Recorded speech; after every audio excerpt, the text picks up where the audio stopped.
right, y'all, welcome to the Scott Horton Show. I am the director of the Libertarian Institute, editorial director of antiwar.com, author of the book Fool's Errand, Time to End the War in Afghanistan, and I've recorded more than 5,000 interviews going back to 2003, all of which are available at scotthorton.org. You can also sign up for the podcast feed. The full archive is also available at youtube.com/Scott Horton Show. Okay, guys, on the line, I've got David Swanson, the great anti-war activist and author. His most recent book is Leaving World War II Behind. If you missed it, read the book and go back and listen to my last interview of the man about it. It was really great. And he also wrote War is a Lie and a ton of other stuff going back at least to the Bush years. I know he's probably good during Clinton, too. Welcome back. How are you doing, man? Great, Scott. How are you? Real good. Happy to talk to you again. And so things have changed, and now the liberal Democrats are in power in Washington, and I wonder what you think that means for the near-term and medium and long-term future of American foreign policy. Well, nothing good guaranteed. Not time to head off to brunch and brush off your hands and be done with activism. Potential for some good, potential for some bad, right? There's a possibility of ending the war on Yemen and not having it vetoed. There's a possibility of ending sanctions on the International Criminal Court and maybe even partially on some countries where people are suffering. There's a possibility of better relations with Iran or with Cuba. There's also, a steadfast intention to continue increasing military spending, to invest in dramatic, massive spending on good things without taking a dime of it out of the military, to put in power top officials who favor wars and coups, who want to keep the war on Afghanistan going, want to overthrow Russia, want to overthrow Venezuela, brought the coup figures to the inauguration for Venezuela. There are, people in power now who want to push the hostility, the belligerence toward Russia. You have a Secretary of State nominee who testified that, yes, he would like to add Georgia and apparently also Ukraine to NATO, even if it means war. This is sheer madness. So there are good points and good promises to make sure get fulfilled and carried beyond what's been promised. And there are some very dangerous inclinations to continue some of the same disastrous trends of the past couple of presidencies, and in some ways possibly even worse. So, David, I'm not sure if you remember this specifically. I'm sure you remember the thing, but maybe you could help me with the name here. Wasn't it the new director of the CIA, not Sullivan, Burns, William Burns? Wasn't he the guy that wrote the memo that said "Niet" means "Niet"? Where Sergei Lavrov told me today that if we think we're going to bring Ukraine into NATO, that we need to remember that they can be in Kiev in 2 weeks, and that he really meant it, and that we should listen. I think that was the guy who's now going to be the head of the CIA that wrote that. You're absolutely right, and I know you're right because I've been doing so many webinars nonstop that I've done some of them together with Ray McGovern, and he's very big on precisely that sort of point, and on the new director of the CIA, should he be confirmed. See, my long-term memory is awesome. Anyway, go ahead. It's my short-term memory matches up with your long-term memory. That's, there's our strengths, and converse weaknesses maybe. I think, Ray is a believer in the potential of the CIA to be a force for good. I see no possible good whatsoever out of the thing and want it abolished entirely and immediately. But given that, would I rather have had Mike Morell, who many of us opposed and were delighted and proud if we contributed in any tiny way to him not getting nominated? We would rather have this guy, Burns. Absolutely right. Yeah, I mean, on the scale of things, not that you or I would have nominated the guy, but thank God he's not Mike Morell. Well, tell us about why you would be so opposed to Mike Morell being the director of the CIA, because it's not like he's dead and gone or anything. He might be next.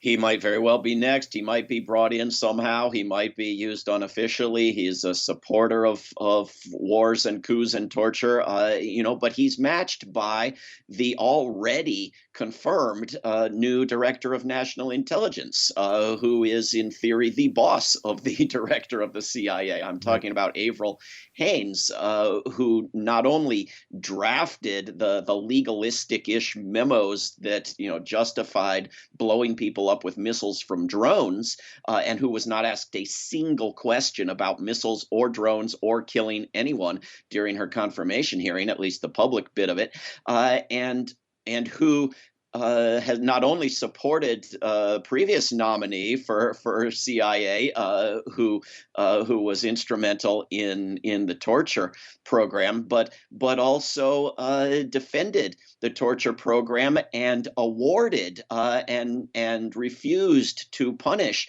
the members of the CIA who hacked into the Senate computers to sabotage the Senate report on torture, and who censored 3/4 of that report on torture from the public. And she was asked ludicrously, do you support torture? And she said, no, sir. And that was the end of it.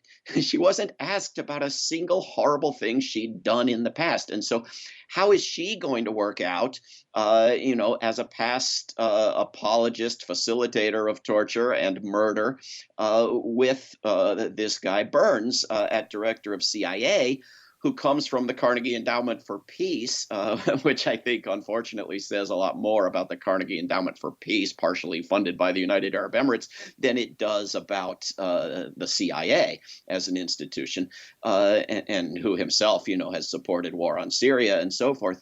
What's going to be the outcome of putting these people with apparently clashing histories together in the so-called intelligence, so-called community? I don't know. Yeah, man. Please don't anyone get me wrong that I'm all caught up in believing in hope and change or any of these things. But I do kind of get the feeling that Biden is one of the least worst hawks in his government. And I know he's horrible on East Europe issues. I mean, he helped do the coup in Ukraine in 2014. So, and that's the only issue in the world that matters, America's relationship with Russia. Every other issue in the world is in a millionth place after that. I mean, this is the war that could end humankind, set our civilizations back 10,000 years for the few survivors if we had a real nuclear war with Russia. So there's that. But on the other hand, I guess I'm imagining this guy Sullivan saying to Biden, we really can't bring Ukraine into NATO because then we'll all die in a nuclear war. See, so, and then Biden possibly saying that makes good sense, rather than being as horrible as he could be. I could see him being less than as horrible as he could be, maybe. Yeah. Biden supposedly opposed the war on Libya for good reasons, but didn't, publicly oppose it, didn't, didn't resign over it.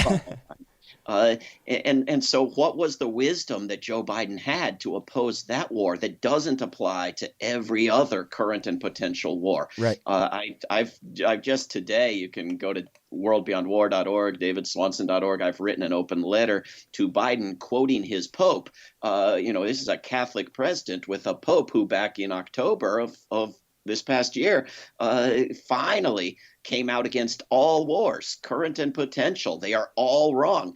Now, I don't want blind obedience to anybody's head of their religion, but at least give it a modicum of consideration, right? And you, Scott, you'd probably be more pleased by this bit than I am, but in that hearing with Blinken for Secretary of State, you sat through all these senators, several senators, with not a word of criticism of his past record of war after war after war, until you got to Rand Paul. It took getting all the way down the list to Rand Paul before anybody said, Mr. Blinken, you supported this war. Have you learned anything? And then you supported this war. Have you learned anything? Right? And who pushed him on this, adding Georgia and Ukraine to NATO.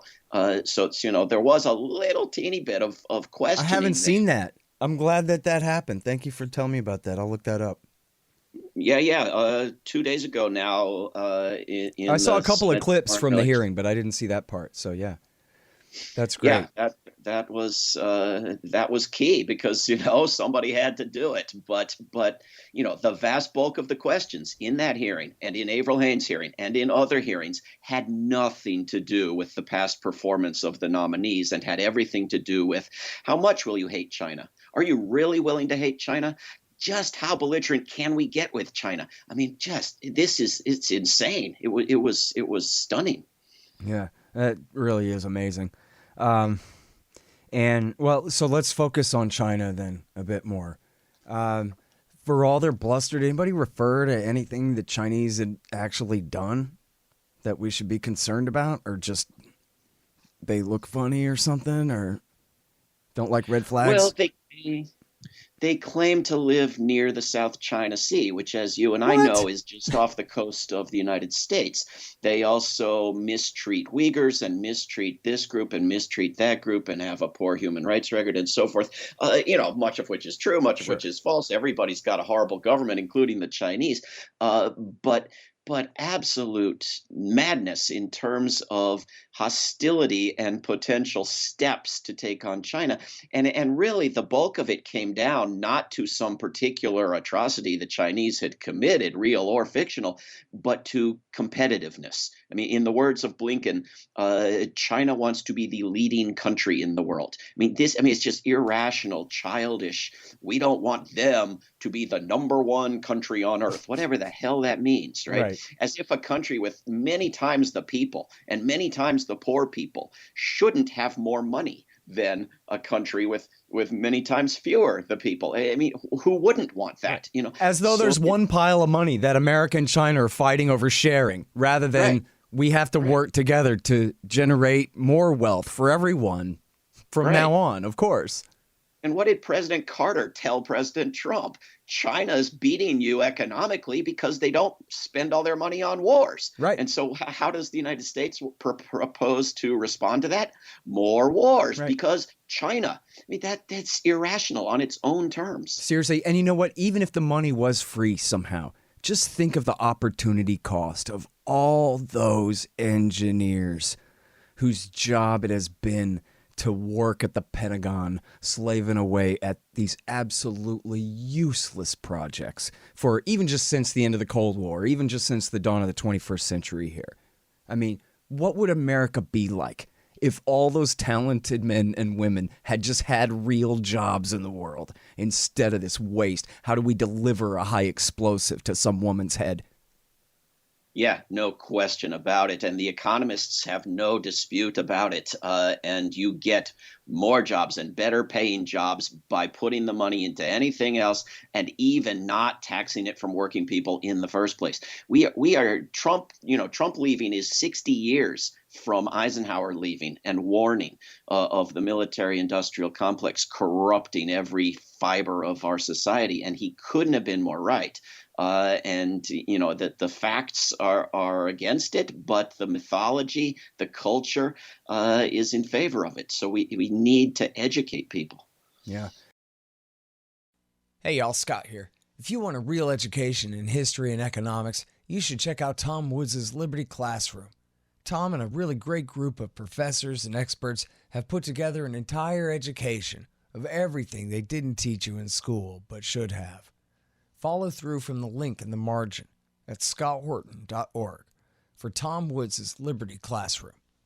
Look here, you and I both know that what you need is some Libertarian Institute things, like shirts and sweatshirts and mugs and stickers to put on the back of your truck, and to give to your friends too that say Libertarian Institute on them, so that everyone will know the origins of your oppositional defiant disorder and where they can listen to all the best podcasts. So here's what you do. Go to libertasbella.com and look at all the great Libertarian Institute stuff they've got going there. Find the ad in the right-hand margin at libertarianinstitute.org. libertasbella.com. Okay, you guys, check it out. The new book is finally done. Enough already. Time to end the war on terrorism. It's available in paperback and Kindle. Also, the audiobook is coming, although that might take a little while.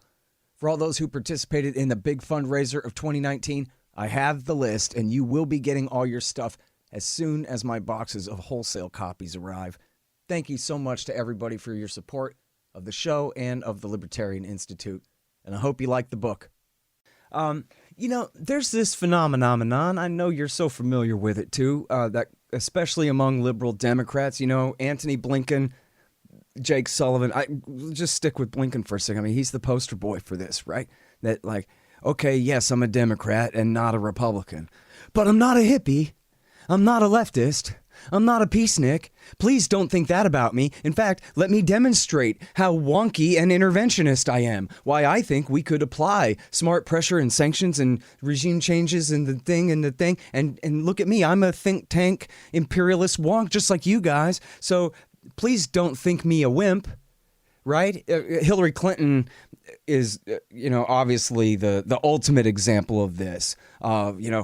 Everything has to be muscular to prove what a feminine and peaceful woman she's not, right? Or prove what a hippie liberal leftist she's not. And so I wonder how we overcome that, right? Where so much of this comes down to the most kind of, as you said, childish, just sort of social psychology, right? Like if you look at Barack Obama giving in to Petraeus on Afghanistan. Well, he didn't want to look weak, so he gave in to his general and launched a big tough war, right? So on one hand, he was absolutely being weak and looked weak. But on the other hand, he looked tough by launching a big war. And so he made that political gamble, and it paid off for him instead of not paying off for him, David.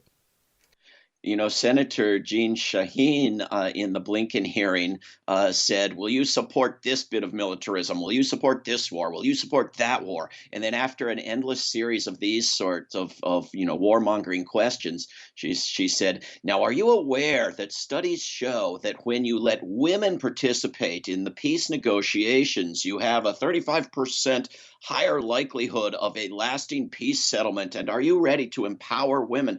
And you had another senator asking, now, what steps will you take to empower the LGBT community and so forth? And all of these steps, but under the banner of slaughtering men, women, and children for women's rights. It's just maddening. I mean, isn't the right not to have your house blown up a human right? Doesn't that count as a right for men, women, children of every demographic? It's just insane. I mean, it's hard to criticize women in particular for pushing back against the stereotypes they face, but it's men and women both in the U.S. government, with a few key exceptions, who are disproportionately women, that drive this militarism, this military madness, as Dr. King called it.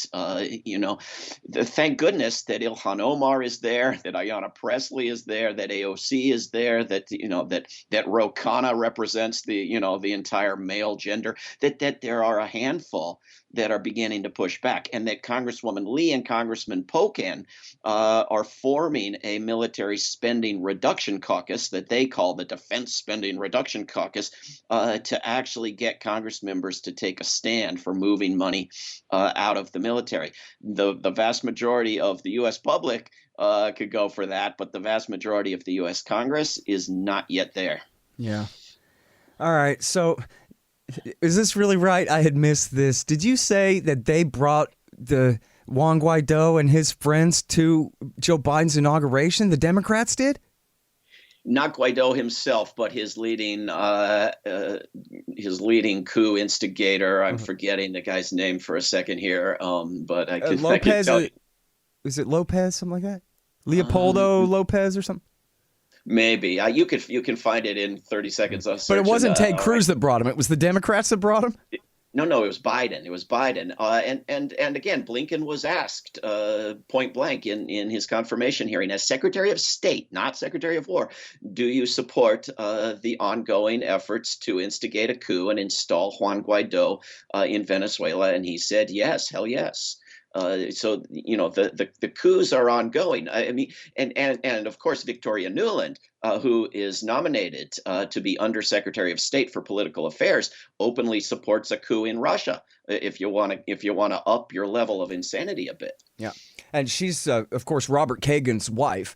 And I don't want anyone to misunderstand like that's some sort of sexist thing or anything like that. It's just that he is one of the worst architects of American imperialism and intellectual water Well, and he's her carriers, I husband. guess. That's just as bad.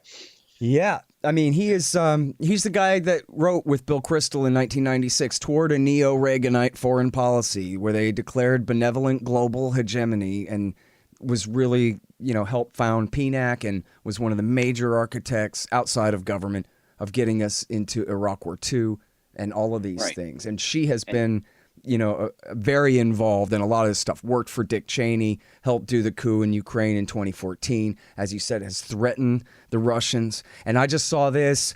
I didn't put it in my book because I felt like I'd be stealing it from Max Blumenthal, but I saw it on Twitter. I hadn't realized this, that she had written in Foreign Affairs that Trump should not be fighting ISIS in Syria because he's just giving a helping hand to Iran for free. Yes. She also worked for Dick Cheney. She also was instrumental in facilitating a coup in Ukraine and went around the square handing out cookies to the coup makers. A not a literally Nazi aligned government there in Ukraine. She's been pushing to arm Ukraine, which Obama wouldn't do, but Trump did, and which Blinken supports and Biden apparently supports. She openly advocates trying to overthrow the government of Russia. I mean, this is insane. I wouldn't care, who she was married to, but she and her husband are not a mixed family with the conservative against the liberal. They are right in line in pushing warmongering on the entire U.S. government. Yeah, absolutely. And also the in-laws, Fred Kagan, Robert's brother, and his wife, Kimberly Kagan, they run the Institute for the Study of War. And Fred was a big propagandist for the surges in Iraq and Afghanistan. And their father, of course, is Donald Kagan. In fact, I bet you know this, Davey. You know all this stuff. But for the audience, look this up. It's a lot of fun. It's, I believe, 2 days after September 11th, September 12th or possibly 13th. And Fred and Donald Kagan are interviewed, and they say George Bush should send the Marine Corps to cleanse the West Bank of Palestinians. Oh my God! Yeah, To start the war on terrorism. see, Biden has appointed people into his government who support exactly that view and who support the exact opposite of that view. And whose will is going to win out? How much Biden himself is going to decide everything is very much a question. But some of these people, some of the worst of them, like Victoria Nuland, have not yet been confirmed. And you can tell your senators, for God's sake, question her and oppose her and vote against her. Rootsaction.org, worldbeyondwar.org, you can go and you can contact, email, and phone your senators and tell them to stop some of these people who have not yet been confirmed, which includes Blinken. Unfortunately, Haynes is already confirmed by your U.S. Senate. Yep. And, maybe this is a thing that people can bring up because it's sort of catchy and reminds people. The most coverage, the most fame that Victoria Nuland ever got out in the world was when she was recorded saying F the EU. And that was, of Right. course, what got all the headlines. But so that's a great icebreaker conversation starter. That remember the F the EU tape. Listen to the actual tape. This is a dangerous woman. The audio is her plotting a coup that took place exactly as she described. Let's do it this way 2 weeks later. And and it started a war where, more than 10,000 people were killed in eastern Ukraine in that war because of her. She's a Fruit Loop and a nutcase and a destabilizing force in the world, man. Yes, indeed. And even people who actually know that, who are, one in a million, most of them seem to think that phone call was leaked after the coup. No. We knew Right. about that phone call and what was planned before it happened, and Right. nobody did anything to prevent it. Seriously. And what's funny too is they kind of cried about, well, the Russians leaked it or something, but that was, before before Russiagate, right? So the answer still was, even if it was the Russians who leaked it, it's clearly newsworthy. And we deserve to know. And so their only fallback position was really just to ignore the entire content and just say that it was scandalous because she used a grown-up word.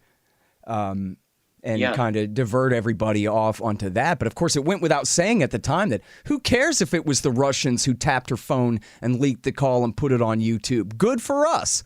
By the way, Russia, if you're listening, there are still 30,000 missing emails that Hillary Clinton deleted that we haven't seen and we would like to see.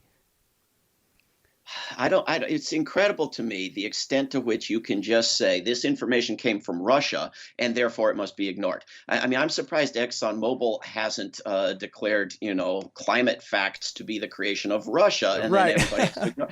You get pulled over by the cops. That speed radar was manufactured in Russia. Let me go, officer. I mean, it's madness. Who the hell, if Russia informs us of what our government is doing to abuse us and keeping secret, we ought to thank Russia. If you can't bring yourself to thank Russia, at least facts are facts. It doesn't matter where they came from, Yeah, seriously. The whole thing is nuts. And one more thing on Newland, just because I can't help myself, and I had never noticed this until very recently, double checking a thing. At the end of 2012, when Obama's State Department admitted that Jabhat al-Nusra was just an alias for al-Qaeda in Iraq, that press release had Victoria Nuland's name on it. So she was admitting that, yes, our government is guilty of high treason. Watch as we put guns in the hands of these men that we admit are from Zarqawi's group, the bad guys from the last war. Yeah. So I just love my little Victoria Nuland footnotes. Hey, man, so let's talk about Yemen. Here's some possibly good news, right? Like, there's real reason to think that the Democrats are going to force an end to this, right? Please tell me. Oh, I think it's entirely possible. Blinken was questioned and said, yes, he supports ending the war on Yemen. There was no detail, no pressing on whether that includes providing information, whether that includes providing weapons. But this is something where the Congress has voted for it. The public favors it. It was vetoed by Trump. Biden campaigned on it. Blinken still, it's the only good thing anybody got out of his mouth. He still supports ending the war on Yemen, albeit without any details. Monday is going to be a day of actions all over the world demanding an end to the war on Yemen, and it's going to be Biden's fifth or sixth day, depending how you count it. Will he end it? Will Congress, get off its rear end and end it again and not have it vetoed? There certainly is hope. It is universally understood to be the worst humanitarian crisis on the planet. Little children are dying every day for no earthly reason. I think there is every possibility of ending it, but will it be ended in its entirety? Will it end the policy of stirring up violence with missiles from drones? Will it end the provision of weapons to certain abusive governments? What about all the other abusive governments? What about all governments? Why should any of them get weapons of war? It remains to be seen. But my preference, would be for Congress to immediately today vote again, as promised, to end the war on Yemen under the War Powers Resolution, and for Biden to not veto it and to actually end it in its entirety. And that would be because I want the Congress to realize its power and to end 3 or 4 more wars the next day, or as soon as we can pressure them sufficiently to do it. Yeah, absolutely. And, you mentioned Rand Paul there and the pressure from the right and Trump. And this is, I don't know who could dispute this. The best thing that Trump ever did in his entire life was denounce Bush's wars and break the Republican voter from that legacy that even though he didn't end any of the wars, he denounced them. And as they love to brag, he didn't start any new ones, which is a lot better than a lot of conservative and right-wing narratives can be. I know that So there's more and more pressure from the conservative right against the wars, but that means that there's a huge demand for leftist pressure on the Democrats that you guys absolutely have to knock this off. We won't tolerate it, and we don't care about criticism that you receive from Marco Rubio and Republican hawks. And I think this would be a great way for leftists to phrase their criticism and pressure on the Democrats too, is that look, we got a handful of right-wing conservative anti-war senators, right? Never mind the people in the country. We got right-wing conservative Republican anti-war people in the Congress, and you, congresswoman, congressman, senator, cannot be worse than them. They're right-wingers. You have to be to the left of them on war by definition, or you're fired. That's it. And if the left, the progressives, the socialists, and whatever activists in the movement that's to the left of the Democratic Party that has priorities higher than Democratic Party partisanship, if that's their message, if that's your message, I think that you can go a long way with that. And it's desperately needed right now is our pincher strategy against them.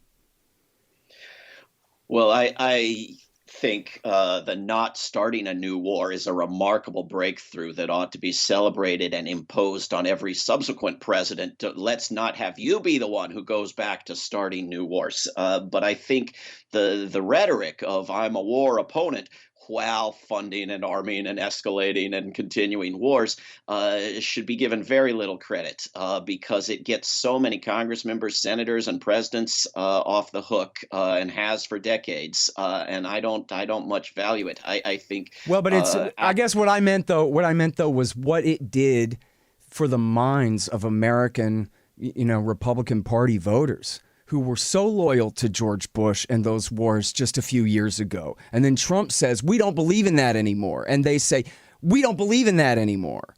And that, to me, is what's valuable. Never. And you're right, though. It shouldn't help cover bad congressmen getting away with doing bad things, though.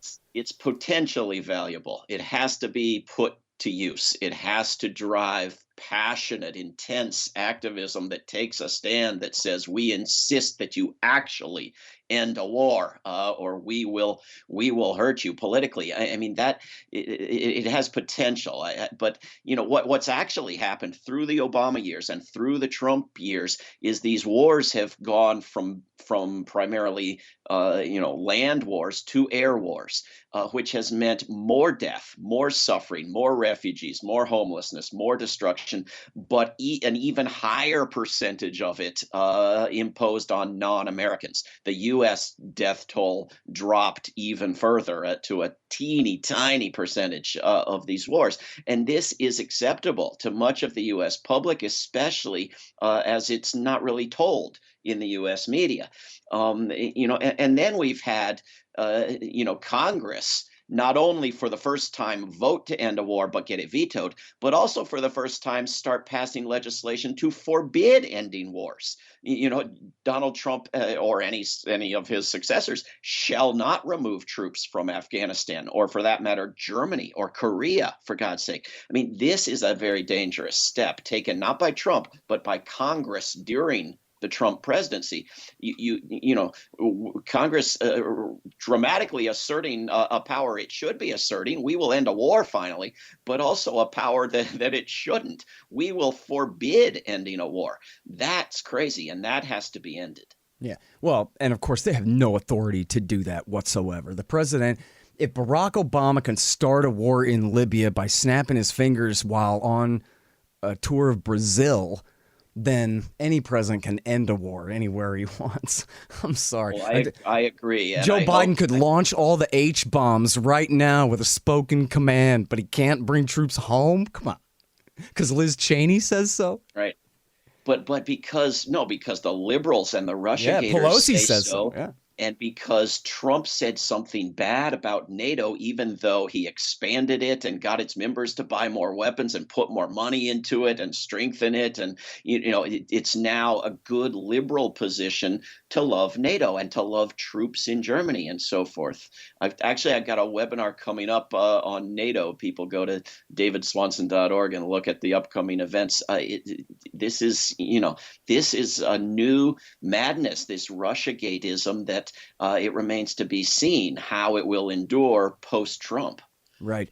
Well, they did say they want back in the New START treaty, which they've only got 2 weeks to re-sign. But Putin had also said, well, let's just extend it and we can keep negotiating later. But so I think we have agreement on that, right?